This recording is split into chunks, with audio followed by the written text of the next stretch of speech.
Welcome to the webinar. There are a few instructions I would like to give. Today, during the webinar, all the participants will be on mute only mode. The participants can ask questions in the questions tab, which will be answered in the end of the webinar. If you face any issue like listening to the listening or viewing the webinar, kindly write in the questions tab, and we shall look into the same. Thank you. I will now hand over the webinar to Ms. Sucheta. Thank you, Mona Lisa. Am I audible? Yes, Sucheta. Are you able to see my screen in presentation mode? Not yet. Okay, I think.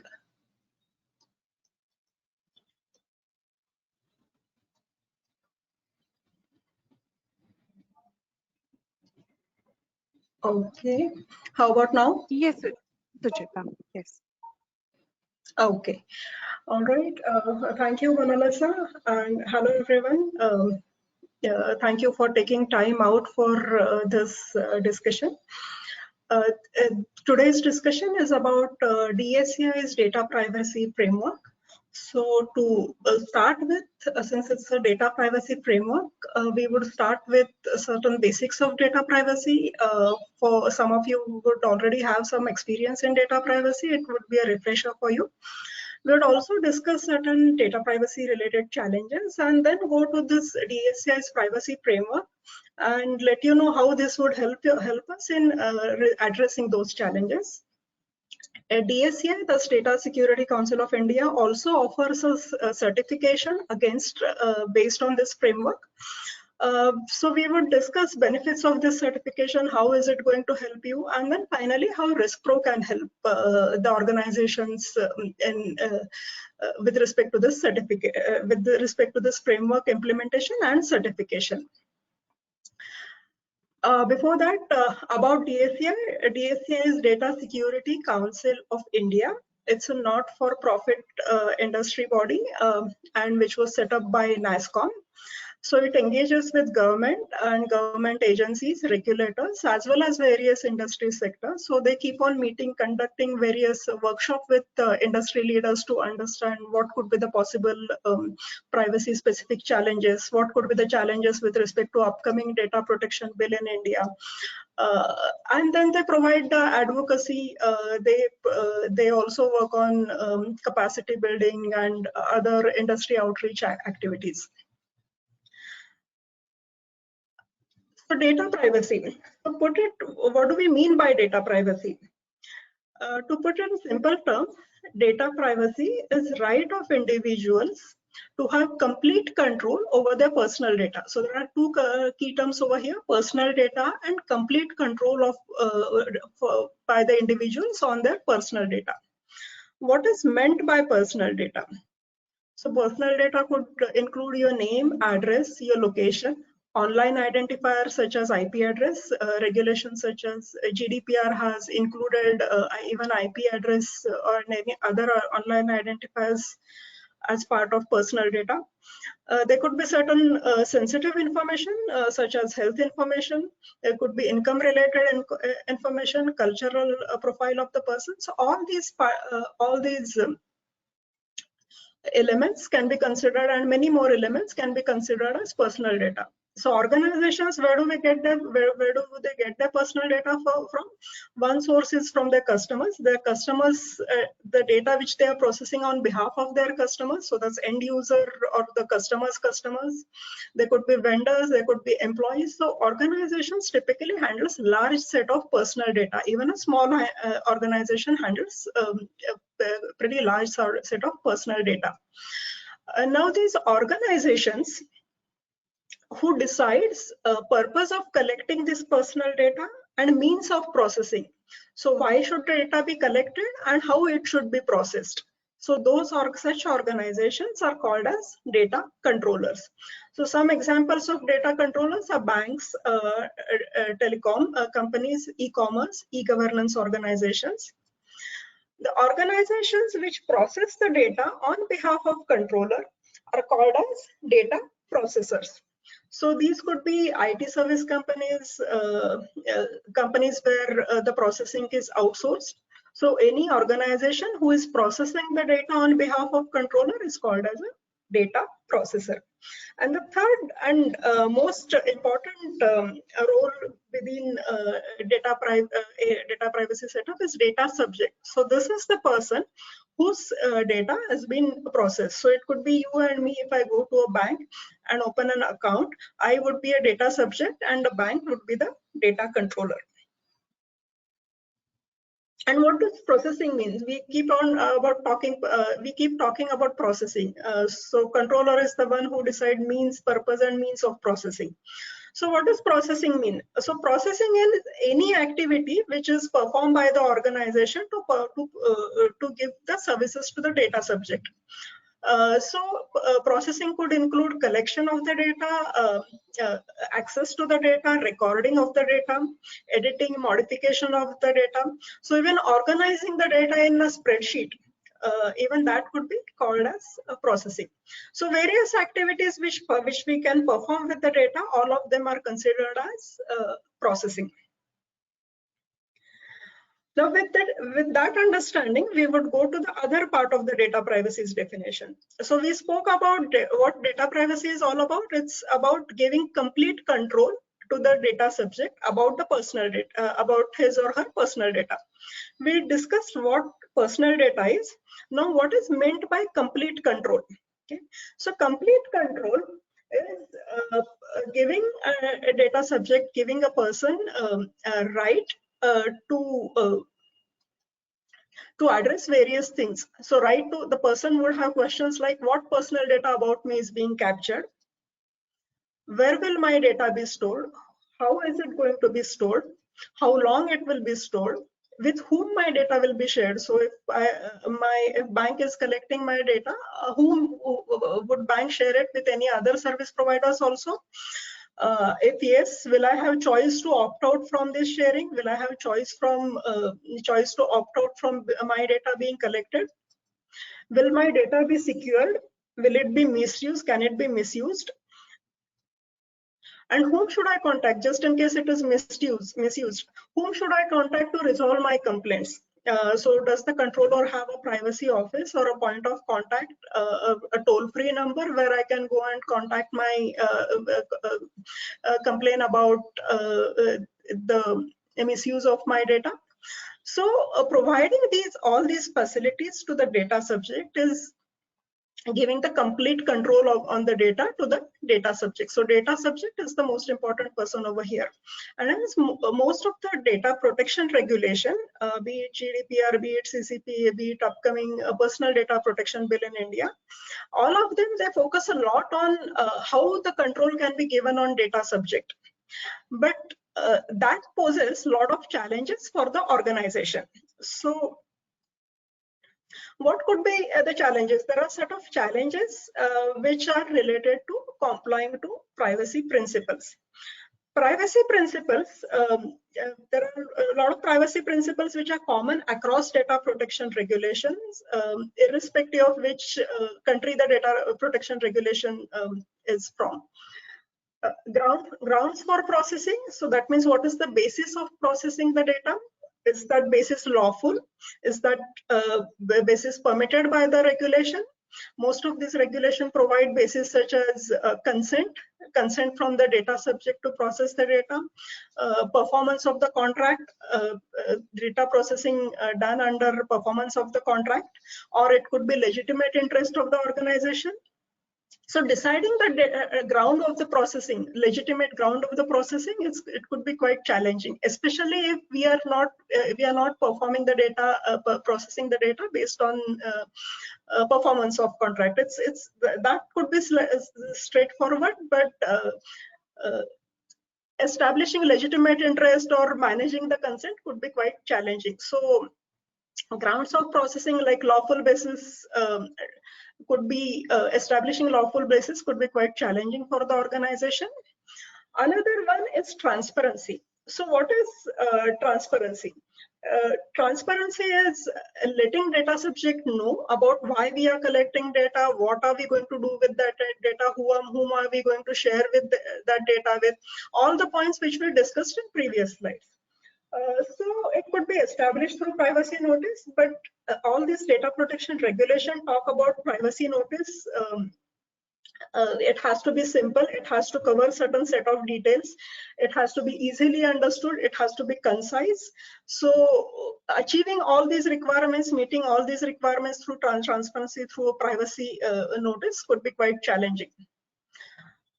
Purpose limitation. Data protection regulations also talk about establishing a purpose before you collect the data. So you need to decide why are you collecting the data and then collect it. They also talk about use limitation. Using the data only for the purposes which we state in the privacy notice. So ensuring that we do not use it for any other purpose.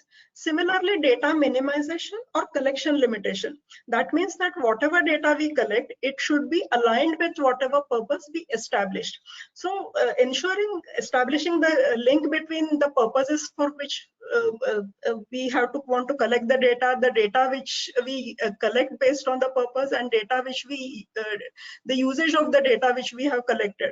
So establishing the link between all three is very critical, and at the same time it's quite challenging also. Another area which organizations have to consider is retention. Organizations are not allowed to retain the data permanently. There has to be a basis for retention.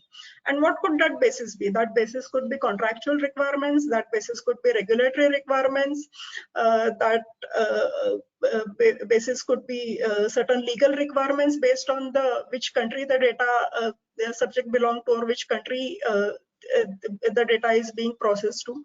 So various aspects need to be considered when the data retention policy need to be decided. And retention of data could be it could be the data direct data from the data subject, or it could be the data related to logs. So how do you retain it? The size of the retention comes with a cost. So size of the records, how if for example HIPAA would say that we have to retain the record for 6 years, but retaining certain details for 6 years, it could be quite costly. So understanding all these requirements and then putting in appropriate retention policies in place could be quite challenging. So we were talking about complying to privacy principles, and these are some of the areas organizations might face many challenges in implementing or establishing these requirements. Another area many organizations have a challenge is marketing. The data protection laws, they are sometimes they feel some organizations feel that sometimes they are extreme, especially for smaller organizations and solo practitioners for marketing. There are regulators such as ICO, Information Commissioner's Office in UK. They in fact have a direct marketing guideline which has a long list of do's and don'ts for marketers. It talks about how should they contact the prospective client, what should not be done while contacting the prospective client, the maintaining do not contact list. There are key areas which these marketeers or lead generation companies need to worry about. So permission, on consent on basis of which they collect the data from prospective customers. So managing that consent, data access. So at the same time, when you collect the data from marketing leads, giving those leads access to the data, giving them permission, giving them access to withdraw their permission for being contacted for marketing activities, and data focus. So focus on legitimate activities, establishing that this is actually required for your business. This is your core business. So establishing the legitimate interest over here, that could be quite challenging. So we spoke about it. Data permission talks about managing opt-ins, ensuring that users opt in to B2B email marketing campaigns. You do not contact the users without taking the explicit opt-in. So in fact, when GDPR was enforced, all the organization had to retake this consent, reconsent. They had launched the campaigns to take the consent from their prospective customers once again to be contacted. Data access, as I mentioned, it's easy access to the data and allowing the data subject to withdraw the consent. So you might see if you subscribe to a newsletter, you might see that there is an unsubscribe option at the email footer. So that's about access, providing them access to withdraw the consent which they had already given for a campaign. And data focus, so justifying why do you need this data. If you are, let's say, for a corporate campaign, you're collecting certain data which might include interest of a person or maybe certain financial details of a person, you would have to justify why. Okay. Completing legitimate impact assessment, if relying on legitimate interest, that's very critical over here. So if you see in whatever complaints or whatever fines which have been implemented after GDPR, a lot of them are related to direct marketing activities, and the norms related to direct marketing are becoming more and more stringent. So this could be quite challenging, especially for the smaller organizations. Another area which we feel is very challenging is personal data flow. So for example, if a controller collects data from a data subject, controller will have to share it with processor. Processor might share it with sub-processor. So in such cases, what kind of contract should be there between controller and processor and sub-processor? Certain regulations such as GDPR, regulators in EU, they give standard contractual clauses which are part of data protection addendums, which is an addendum to your main contract. So that includes stringent clauses related to the transfer. What should be the transfer mean? What should be the safeguards which processor need to implement? Similarly, processor has to have similar this kind of data protection addendum with sub-processor. So establishing this appropriate contract, a lot of processors, for example, you are dealing with a cloud, you're sharing the data with a cloud service provider. They have pre-published subscription agreement. So verifying if that subscription agreement meets your requirement or not, or if they provide certain additional facilities for data protection with additional charges. So verifying all these things and verifying if it meets your customers' requirements, it could be quite challenging. So this data flow by means of data protection addendums, contracts, it could be another challenging area. for the organizations. Similarly, complying to data subject rights, all these data protection regulations, they give data subject certain rights. So these rights could vary. So one of those rights I would like to talk about is a right for erasure, right for deletion, which is quite complicated to implement. So if you are a IT service provider and your customer has collected certain data and they say that their data subject has sent a request for deletion, how would you ensure that data is deleted from wherever it was stored? So it could be in databases, it could be in backup, it could be in logs, it could be in your employee's laptop if employee has downloaded that data. So identifying where the data resides and then deleting it, it could be challenging. You also might have to consider certain things like anonymizing personal data and keeping rest of the data for transaction integrity. So that could be one of the options you will have to consider. So there are implementing these rights technically could be quite challenging for the organizations. We have in India, we currently have Indian IT Act, which has provisions for sensitive and personal rules related to sensitive and data and personal information. But we are going to have a personal data protection bill. Most likely it will be finalized. It will be in sometime in next year.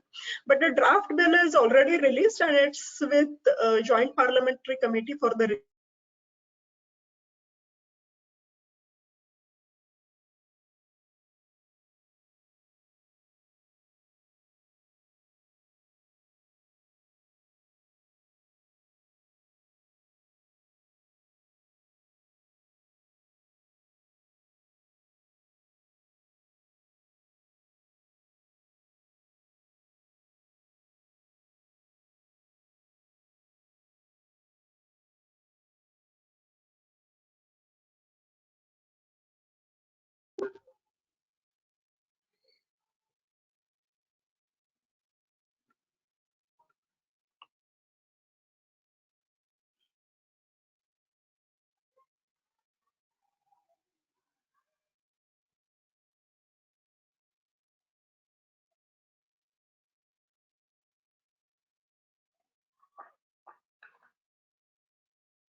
Yeah, we'll lose the audience.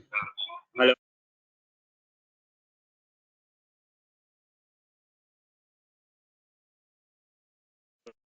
Sorry, I think there's some disturbance from our side. Sucheta, we are not able to hear her, so I'll just take control back and see if we can, at least let Sucheta know that she's not been heard. Just a second.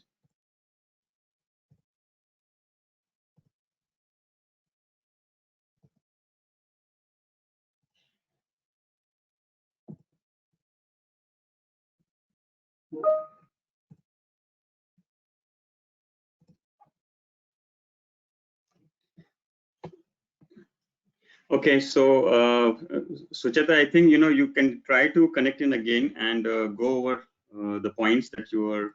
I can at best display it for you, and I'll try to hand over the control back to see if you're able to access this.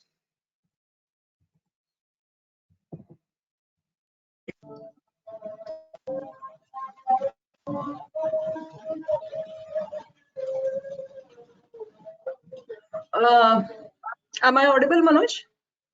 Yes, you are audible now. Yeah. Okay, all right. I'm just going back to the presentation. Yeah.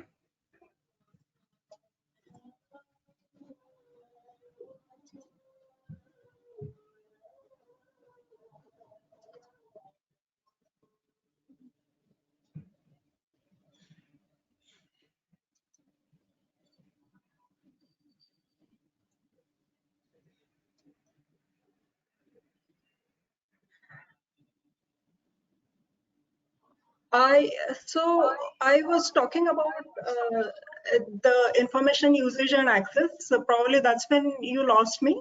Should we start again for this layer? Yes, we can do this layer. Yeah. Okay. All right. Okay. So the second layer, as I was saying, it is related to. It's more technical. It talks about implementation of what we discuss on the strategic level. So this layer ensures that adequate level of awareness exists in the organization. It also talks about taking a significant level of measures to ensure that information usage and access is limited. We spoke about collection limitation, use limitation, purpose limitation. So implementation of that would actually come over here. Privacy monitoring and incident, it's similar to security incident. So a security incident, but more focused on the data breaches. And finally, the last layer is related to personal information and security, which talks about the data security. So it talks about technical measures like data leakage prevention, or technical measures like encryption. What are the data elements which we have to secure? What are the security measures? It also refers to privacy enhancing technologies which can be used for ensuring security of the data. So each of these layer, what we spoke about, each of this area, as I mentioned earlier, DSCI gives a tool. It gives us a set of questions which would help us in ensuring compliance, ensuring that we meet the data protection regulation. Since this IUI, I have seen that it is not really addressed in any other framework. How do we comply with collection limitation or purpose limitation or use limitation? I'd just like to share a few questions which are, or a few pointers which DSCI gives. So IUI talks about compiling information against each data set, purpose, what is the purpose of the data, what is the collection, how can we minimize it, do we need to collect all this data? We compare it, it asks that we should compare it against privacy notices. What is mentioned in privacy notices, does it match with it? What is mentioned in contract, does it match with it? What are regulations allowed us to do it? Does it match with it? It creates an inventory of use limitation against each data element. So how each data element is being used, who has access to it, what transaction it is being used for, who are the roles who have access to it. So it kind of helps you in creating a map, creating a matrix, which would help us in identifying whether whatever data element we have been capturing, they are in line with the privacy notices, contracts, and regulation. It also helps us in deciding what kind of rules we should implement to limit and governing the access on the need to know basis or segregation of duties. It talks about rules for collection, usage, and access and monitoring, implementing the monitoring mechanism. And finally, usage of privacy enhancing technology. So that's so similarly, like IUA, information usage and access, DSA also gives us a detailed checklist, details pointers on what needs to be verified in each practice area, each of the 9 practice area which we spoke about. That's a quick overview of the framework, how it can, the kind of repositories, question repositories, the kind of guidance repositories it provides us, how it can benefit us, what kind of certification DSCI has against this framework. I'd hand over to Manoj to explain it further. Manoj? Yeah, thanks, Sucheta. So I'll take over and just kind of go through some of the importance of the certification process and why it is comparatively more important than other regulations and other aspects when it comes to information security and various other frameworks. So I'll just go ahead and share the screen. Just bear with me.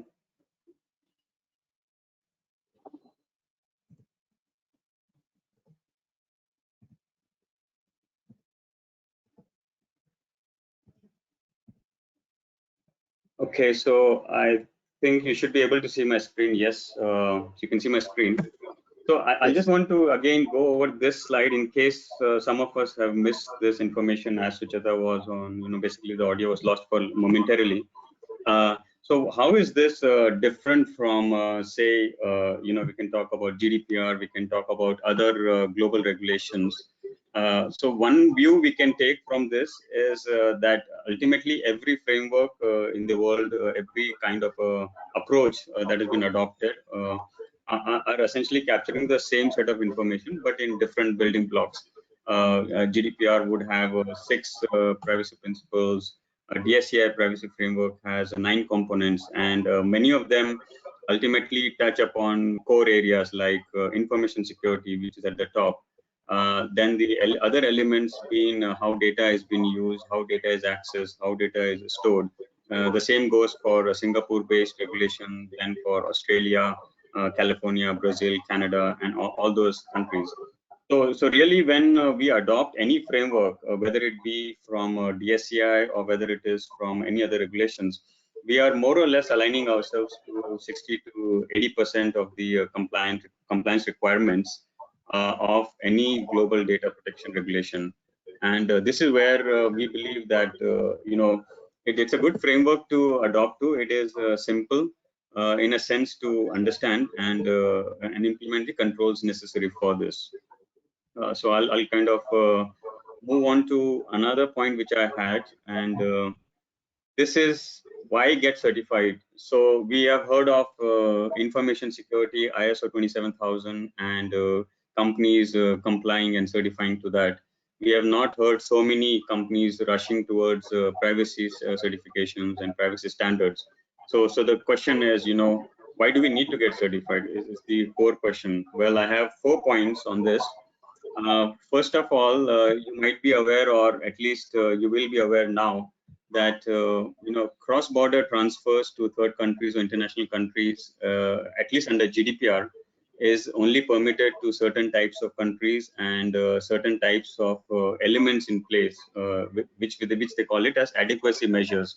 So if a country exporting data like Europe and a country receiving data like India, if India is not adequately protected in terms of the data protection regulations it has, then data cannot get transferred. Another example is the Privacy Shield. So Privacy Shield till recently, last few months ago, was a basis for transferring data from Europe into America as a standard default mechanism. So if any company had a Privacy Shield implementation, they could receive data, and there was nothing else that needs to happen. So This has now gone away. Privacy Shield has gone away, which means now any movement of data from Europe into US under GDPR has to have other forms of mechanisms. And one of these forms of mechanisms is an element which I'll show you on the next slide. It's called things like industry associations, code of conduct, certifications. So these are alternate mechanisms that can be used for data transfers. Certification is also one way for organizations to demonstrate compliance with the regulation and enhance the transparency. So we can comply with Personal Data Protection Bill 2018, and in fact, there are likely to be several provisions that are going to support any form of certification, whether it's a DSCI or any other certifications. There is the peace of mind. You have strong frameworks in place. You are less in the news. We have heard of some recent developments when it came to data breaches, data compromise, personal data being exposed. So any set of controls that we adopt helps us to generally comply with such regulations and make sure that breaches are not happening. And of course, the certifications are valid for over 3 years. For 3 years. And essentially, it is an element of sales and marketing, and you get an upper edge.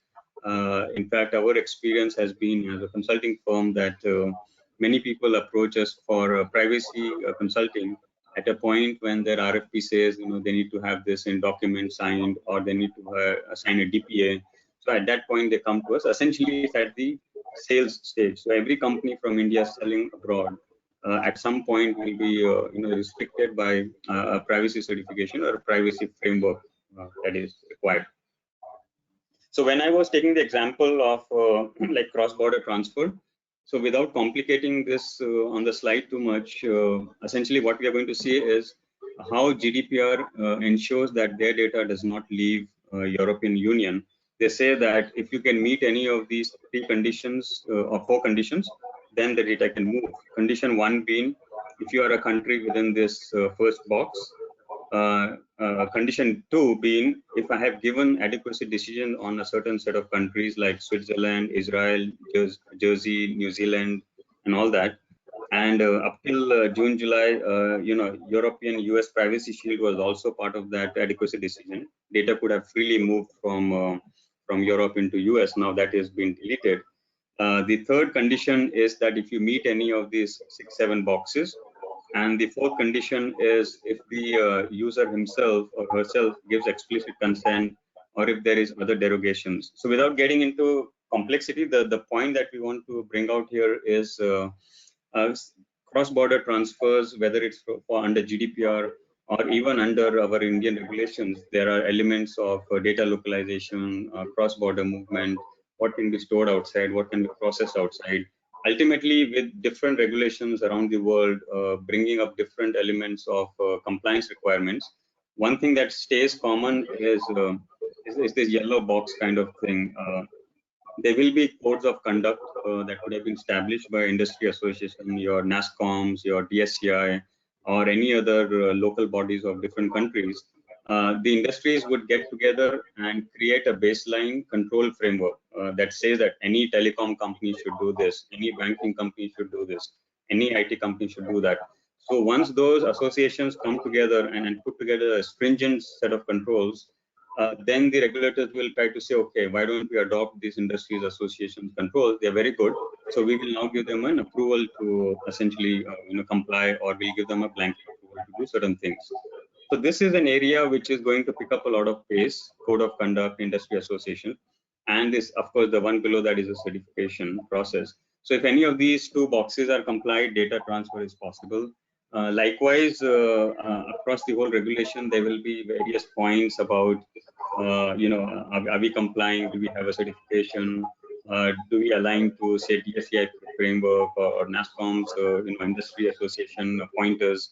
So these are elements which are going to be integrated into the regulation once it's finally an act. And the more publicly certifiable elements we have in place, like a certificate or like a compliance letters, the more we can reach out to the market and get business and actually have a strong measure in place in terms of the overall framework.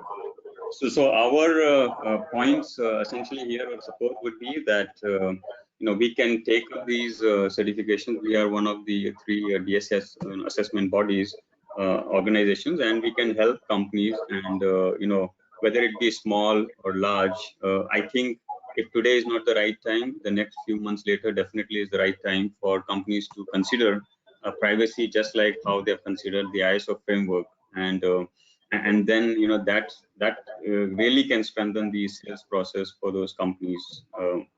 So it's a 3-year certification, and it can essentially align to any global standards, and it's not a specific to any country, but it's more a neutral body that has created a neutral framework.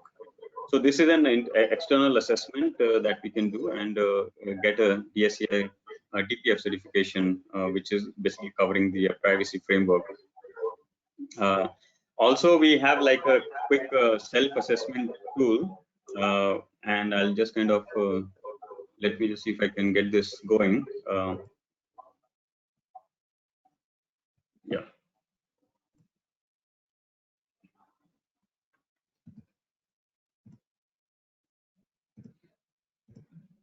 So here also, like so here we'll show you the application and how. So the point here is, in case we want to do self-assessments, we can go ahead and we can help out with the technology that is available. It essentially has its own set of controls that are embedded into the tool, and through the tool we can see the different compliance expectations of a framework. For example, there's a DSCI framework. It has under different components. These 9 components will have a different set of controls, and those controls can be self-assessed, and a company can mature over time. So initially they can identify some of the important controls, and then thereafter they can go into more in-depth controls, and through that self-assessment process they can get ready for the actual certifications. And whether it is as I mentioned, DSCI is one of the frameworks. You could always adopt it for other frameworks, and here we see various controls being mapped, say, to the privacy organization and relationship, and all these controls are either at the entity level, at the governance level, or they can also be at the type of data we process, the data inventory, the data processing. It can be at the third-party sub-processor levels, the contracts that we have with the people where we share data with, and various things. So this is approximately, like about 100-odd controls which have been mapped, but based on the complexity of the organization, more controls can be mapped into the framework, and that is where the maturity of the organization can kind of take place.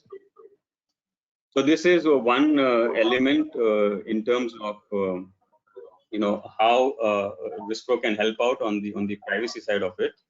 Now moving on to the other elements. Just give me a second.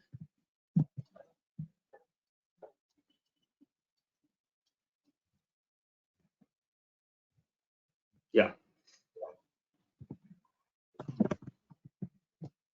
So I think Sucheta, we can also quickly like take the Q&A part of it. So I think I'm more or less done. The other thing that I had in mind was why people should be certified. I think that is important, and how people can be certified.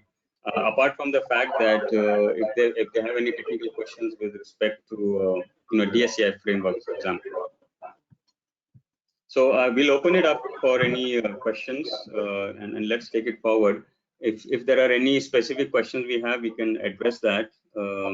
And if we have if we fall short of time, then we can always continue subsequently after that.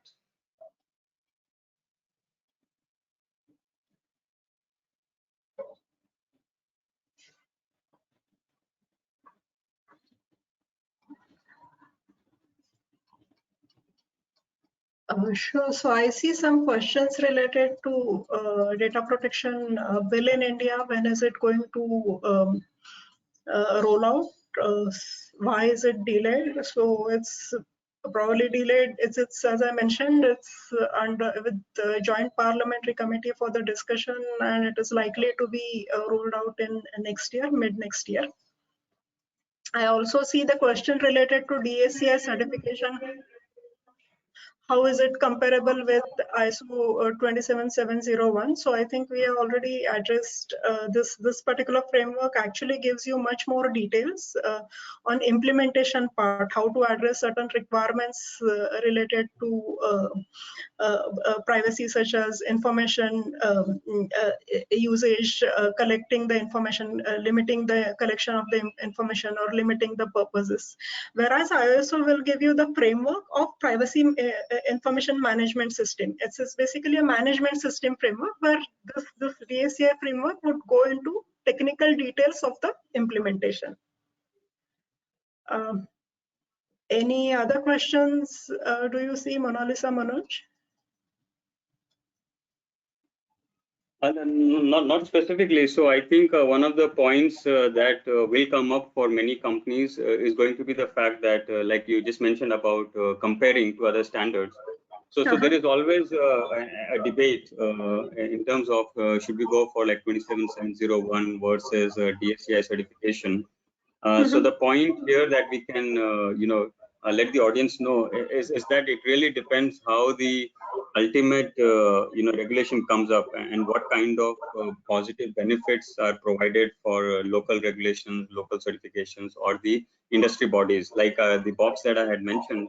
If there are very strong levers and benefits provided to these kind of frameworks, then possibly those will have an edge in terms of things like cross-border transfers, in terms of industry association alignments, in terms of overall acceptance.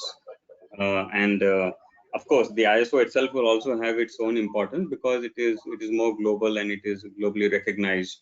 And ISO standard from that perspective has global recognition. Whereas if you're targeting India-based, then possibly India-based compliances or certifications would add more value. So yes, I think I did answer this point from Kavya Bhagat. DPF framework, how well is it recognized if we implement across other countries? So that's the point. The thing is that we can take it as one level of external certification that is used by a company, but globally, possibly there will be other certification that come out that will be more widely accepted at a global level.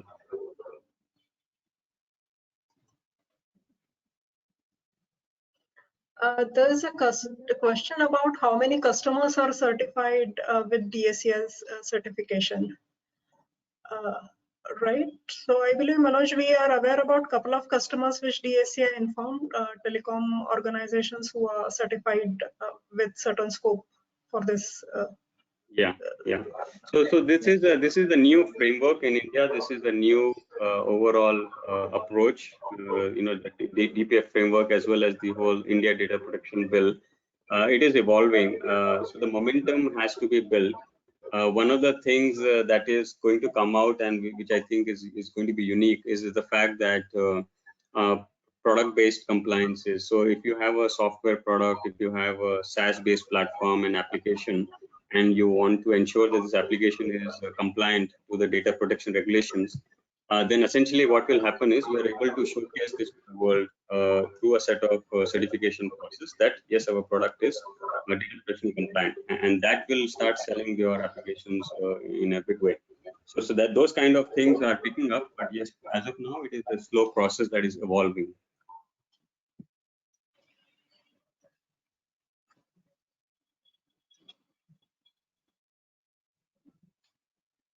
Sure. So we can maybe take some of these questions offline. There are a couple of more that have come in. We will definitely respond to those through an email that goes out as a a follow-up email with the content of this webinar as well as the responses to those questions.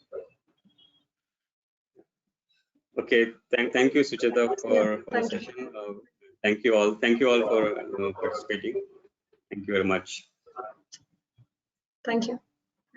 Thanks.